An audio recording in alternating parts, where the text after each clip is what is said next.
He said it on a Wednesday. Not in anger. I want to be precise about this, because the anger would have been easier to receive and easier to dismiss, and the story would have been a different and simpler story if he had said it in anger. He said it in the specific flat tone of someone stating an administrative fact, the way you might say the meeting has been moved or the invoice is overdue. He said it while looking at his phone, which he had been looking at for most of the conversation, and he said it without looking up, which told me something about how completely he believed it was true. We had been arguing about the school pickup. Not a significant argument in the scale of the things married people argue about. The kind of recurring friction that accumulates in households with 2 working parents and 2 children, and a calendar that is always slightly beyond what the available hours can hold. I had told him I needed him to do the Tuesday and Thursday pickups for the next 3 weeks, because I had a project deadline that would keep me later than 3:15 on those days. He had said he couldn't. I had said I needed him to find a way. He had said, still looking at his phone, "Honestly, Miriam, you act like you're the most important person in my world. You're not. Not even close." I stood in the kitchen. The refrigerator was humming. The children, our son Eli, 8, and our daughter Sadie, 6, were in the next room doing what they did after school, which was conduct the specific energetic negotiation of 2 siblings who have been separated all day and are now recalibrating. I looked at my husband. He was still looking at his phone. He had said the sentence and had apparently filed it as the closing of the conversation and had returned to whatever had been on his screen before I arrived. My name is Miriam. I am 37 years old. I stood in the kitchen for 4 more seconds. Then I made a decision. Not from anger, from the specific clear clarity of a woman who has just received information she needed and who is going to use it correctly. I was going to disappear. Quietly. Completely. And I was going to let everything I had been carrying fall. The list took me 40 minutes to write on Thursday morning. I want to tell you about the list because the list is the story, the specific invisible architecture of a household that functions because one person has memorized its entire operational structure and executes it daily without announcement, in the specific way that the most important systems are always the ones that become visible only when they stop. I was a project manager by profession. I had been one for 11 years. I managed complex multi-team deliverables with the particular organized attention of someone who understood that the difference between a project that succeeds and one that fails is almost never the quality of the idea and almost always the quality of the execution and coordination underneath it. I had applied the skill, as a matter of complete professional reflex, to the management of our household. The list. School pickups, Tuesday through Thursday, consistent for 3 years since my husband began his current role. School communications, all teacher emails, the parent portal, the volunteer sign-ups, the permission slips, the school calendar synced to my phone and mine alone. Medical appointments, Eli's pediatrician, Sadie's pediatrician, Eli's orthodontist, Sadie's speech therapist whom we had been seeing for 14 months. The speech therapist's name was Dr. Fontaine, and my husband had met her once. Grocery ordering, weekly, with a specific knowledge of what each member of the household would and would not eat, which required the maintenance of a mental database that updated constantly as preferences shifted. Household accounts, utilities, insurance, the mortgage autopay that I had set up and monitored and had renegotiated twice in 7 years. The children's school uniforms sizes, the specific vendor, the seasonal ordering cycle. My mother-in-law's birthday. My mother-in-law's doctor's appointment reminders, which I sent to my husband 3 days in advance because otherwise he forgot. Christmas. Thanksgiving logistics, including the negotiation between both families about whose house and which year. The dentist. Eli's library books, due dates, which ones he had finished, which ones he had lost and needed to be paid for. Sadie's library books, same. The dog's medication. The dog's grooming schedule. The dog's vet. I stopped writing at 40 minutes not because the list was done, but because I had written enough to understand its shape. The shape was everything. I had been carrying everything. The disappearing was not a drama. I want to be precise about this, because the word disappearing suggests something large and visible and performed, and what I did was the opposite of large and visible and performed. It was the specific quiet withdrawal of a person who has decided to stop doing something and who stops doing it without announcement, because announcement would produce negotiation and negotiation would produce the specific pattern that had been producing the sentence on Wednesday, the pattern where I raised a need, he minimized the need, and I absorbed the minimizing and continued doing the work. I did not want to negotiate. I wanted him to feel the shape of what I had been carrying. On Thursday, I did not order the groceries. I did not send the reminder about his mother's Thursday appointment. I did not check the school portal. I went to work. I managed my project with the complete focused attention I always gave it. I came home. I made dinner from what was in the house, which was not much because the grocery order had not been placed, and I said nothing about the grocery order. On Friday, I did not confirm Sadie's speech therapy appointment for Monday. I did not pack Eli's library books in his bag. I arranged for my sister Celeste to do the Friday pickup and took myself, after work, to a coffee shop where I sat for 2 hours with a book and the specific quality of being alone that I had not experienced on a weekday evening in approximately 4 years. I ordered a coffee. I sat at a table by the window. I read 14 pages before I realized I was not reading. I was feeling the specific quality of an evening that had no tasks in it and that belonged entirely to me, and that I had forgotten was a category of time that existed. I called Celeste at 7. "The kids are fine," she said before I asked. "Eli's asking about the library books. Sadie wants to know why you're not home." "What did you tell her?" I said. "That Mama had something she needed to do," she said. "Good," I said. "Miriam," she said. "Yes," I said. "How long?" she said. "I don't know yet," I said. "Okay," she said. She did not push. This is why Celeste has been my sister for 37 years. Monday was when things started to become visible. Not to me, to Marcus. My husband's name was Marcus. He was 40 years old and had the particular quality of a man who had grown up in a household where things were managed for him by the women around him, and who had married a woman who managed things and had absorbed her management as the natural condition of his household rather than as the specific ongoing labor of a specific person. He called at 9:15 a.m. "Sadie's speech therapy appointment," he said. "Doctor," he paused. "The speech therapist. Sadie says she has an appointment today. Monday at 10, I said. "Where?" he said. I gave him the address. "Do I need to?" he said. "Is there anything she needs to bring?" "Her communication log," I said. "Blue folder. Sadie's backpack, left front pocket." He called at 11:40. "Miriam. The school portal is showing a past due library fine for Eli. Do I just log in and pay it?" I said. "The login is in the password document in the shared drive. Look for the folder labeled school." "There's a password document," he said. "There is a password document," I said. He called at 2:17. "The dog needs his medication." "I can't find it." "Cabinet above the washer," I said. "Blue bottle. One pill wrapped in the cheese slice in the bottom drawer of the refrigerator. He won't take it otherwise." Silence. "Miriam," he said. "Yes," I said. "How do you know all of this?" he said. I set down my pen. "Marcus," I said. "I know all of this because I have been doing all of this. Every day. For 7 years. He was quiet. "I have to finish something for work," I said. "The grocery order needs to happen today, or there won't be anything for dinner. The login is in the password document." I ended the call. I picked up my pen. I went back to work. Outside my office window, the Monday sky was the specific gray of a season that has not committed to anything yet. I felt, for the first time in several years, the particular satisfaction of a person who has named a thing accurately. The thing was named. Now Marcus was holding it. Celeste had been watching this marriage for 7 years.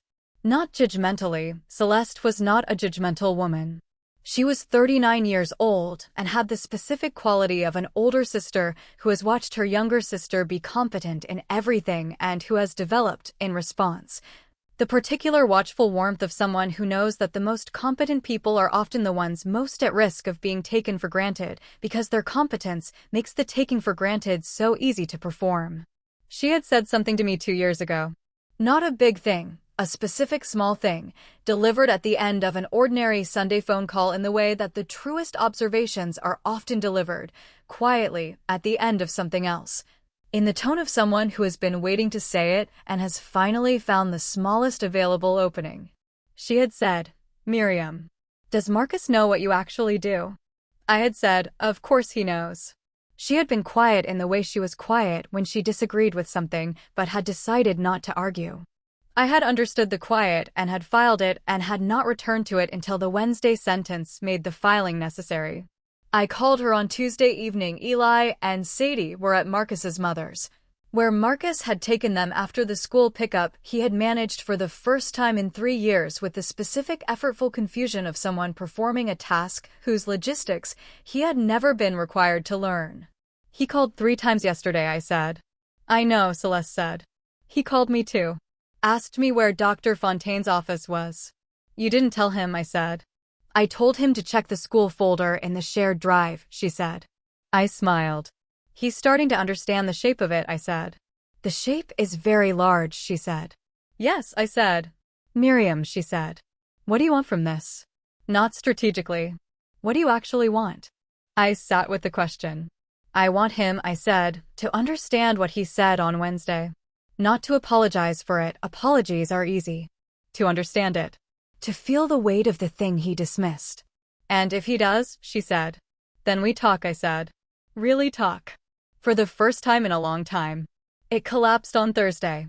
Not dramatically, in the specific incremental way that systems collapse when the person managing them has stopped managing without the system being redesigned to manage itself. Things went wrong in the accumulating way of things that have been held together by one person's constant attention and that, without that attention, reveal the specific fragility that the attention had been concealing. The school uniform. Sadie's size had changed. I had known this since September and had been meaning to order the next size and had not yet done it because the ordering had been in the queue behind 17 other things. Marcus did not know about the ordering queue. Marcus did not know about the size change.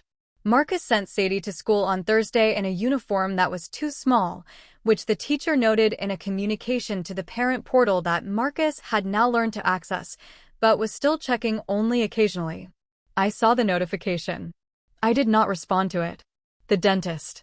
Eli had a 6-month cleaning scheduled for Thursday afternoon, a recurring appointment I had booked 18 months ago and which existed on my personal calendar and nowhere else, because I had always been the one to take him. Marcus did not know about the dentist. The dentist's office called Marcus at 2 p.m. because I had updated the contact information on Monday to his number. He called me at 2:17. "Miriam, Eli has a dentist appointment in an hour that I knew nothing about." "Yes," I said. "Can you?" "No," I said. "I have a meeting." The dentist is Dr. Chamberlain. The office is on Meridian. Eli's had his last 3 cleanings there. A long pause. "He's never been afraid of the dentist?" Marcus said. "He doesn't love the fluoride treatment," I said. "Tell Dr. Chamberlain." "She knows." He went. He called at 5. "Miriam," he said. His voice had changed. Not softened, reorganized. The specific reorganization of someone whose understanding of a situation has shifted faster than his ability to articulate the shift. "Yes," I said. Dr. Chamberlain knew his whole history, he said. His whole mouth. She asked me how the thumb habit was going, and I didn't know he still had a thumb habit. I was quiet. "I didn't know," he said again. "I know you didn't," I said. Marcus came home on Friday evening and asked to talk. Not in the way he usually asked to talk, which was a general heading that typically meant he had something to communicate and wanted a receptive audience. He asked in the specific way of a man who has something to receive rather than something to deliver and who knows the difference and is making it legible. I sat across from him at the kitchen table. The children were in bed. The house was doing its specific evening quiet, the particular domestic stillness of a household that has been fully alive all day and is now in its earned rest. "I need to understand the list," he said. "What list?" I said. "The full list," he said. "Of what you do. What you've been doing." I looked at him. "You want me to tell you the full list?" I said. "No," he said. "I've been trying to write it myself. This week. Trying to figure out what it actually contains." He put a piece of paper on the table. "This is what I have so far." I looked at the paper. He had written 14 items. The full list had 63. I looked at him. "You're at 14, I said. He looked at the paper. There's more, he said. Significantly more, I said. He put his pen down. Wednesday, he said. Yes, I said. I said something that I've been thinking about every day since I said it, he said. I said it like it was just a thing to say. Like it was just a way to close a conversation I didn't want to have. He looked at the table. I didn't mean it. I know you didn't mean it as a philosophy, I said. But it came from somewhere, Marcus. Sentences like that come from a place that has been building. And the building is what I need you to understand. He was quiet. I stopped seeing you, he said. You stopped seeing the work, I said. Which meant you stopped seeing me inside the work. Which is the same thing. He looked at the 14 items on the paper. Tell me the rest, he said. I looked at my husband. I picked up his pen. I started at 15. Eli came downstairs at 7:15 on Saturday morning. He was 8 years old and had the specific quality of a child who processes the world through careful observation before he speaks, which meant that he had been watching the week's specific texture without naming what he was watching and had arrived, on Saturday morning, at the point where the watching required him to say something. He sat at the kitchen table. I was making coffee. Marcus was still asleep. He had been awake until 1 a.m. the previous night going through the complete list, asking questions, writing things down with the particular focused attention of a man conducting an inventory of something he had failed to count. Eli watched me make the coffee. Mom, he said. Morning, Bug, I said.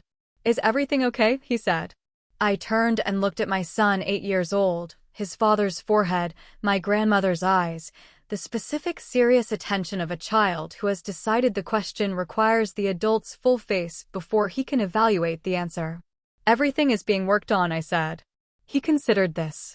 Is Dad going to do the pickups now, he said. I looked at him. Sometimes, I said. Why? He did it Wednesday, he said. He didn't know where to park. What did he do? I said. He asked another dad, he said. The dad from Sadie's class. The one with the red jacket. He paused. He figured it out. I sat down at the table. Did that bother you? I said. He thought about this with the serious attention he brought to everything. No, he said. I just didn't know he didn't know where to park. I looked at my son. Eli, I said. There are some things your dad is going to learn to do differently. It might feel different for a while. Different like bad, he said. Different like new, I said. New things feel strange before they feel normal. He nodded as though this was the kind of answer he had expected. Mom, he said. Yes, I said. You're the one who knows where everything is, he said. Yes, I said. That must be a lot, he said. I looked at my 8-year-old son. It is, I said. It is a lot. He got up. He got the cereal from the cabinet where it had always been. He poured his bowl. He knew where it was because he had been watching me know where everything was for 8 years. Marcus made a document. I want to tell you this, because the document is the most significant thing he did in the weeks that followed, and because it is not the kind of gesture that announces itself, and because it deserves to be named with the clarity it earned. He called it the operating document. He had spent 3 weeks, not all at once, in the specific incremental way of someone building something correctly rather than quickly, filling in the full picture. He had called Dr. Fontaine and introduced himself and asked her to walk him through Sadie's communication log and what it contained and what it was tracking. He had called the school and asked for full access to the portal and had spent an evening learning its architecture. He had found the password document. He had found the grocery system. He had called the dog's vet. He had asked me questions, specific, operational questions, every evening for 3 weeks, with the particular quality of someone who has understood that what they are asking about is not administrative data but evidence of a life he had failed to see. He showed me the document on a Sunday evening. 47 items. Categorized. With notes. With the specific detail of someone who has been paying close enough attention to capture not just the task, but the texture of the task. Not just Eli's orthodontist, but Dr. Reyes, Tuesdays. Eli is nervous beforehand. He likes to listen to music in the car on the way. I read the whole document. He sat across from me and watched me read it. When I finished, I set it down. You're at 47, I said. I know there's more, he said. 16 more, I said. Tell me the 16, he said. I told him the 16. He wrote them down. Marcus, I said. The document matters. But what I need to know is whether the document changes something in how you see, not the tasks. Me. Whether you see me inside the tasks. He set down his pen. Miriam, he said. I owe you the honest answer to that question. Yes, I said. I see you, he said. I have been seeing you more clearly this month than I have in 3 years. And I am asking myself every day what kind of man allows the person who is holding his entire life together to feel like the least important person in the room. He looked at me. That question, he said, doesn't have a comfortable answer. No, I said. But it's the right question.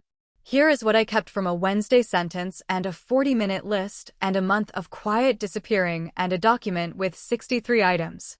I kept the list. Not as a grievance, as a record of competence. I had been managing the operational infrastructure of a household of 4 for 7 years with the same precision and attention I brought to my professional work, and the list was the evidence of this, whether or not anyone had been looking at the evidence. I know what I am capable of. I have always known. The list was simply the first time I had written it down in a form that made the knowing visible. I kept what Eli said at the kitchen table on Saturday morning.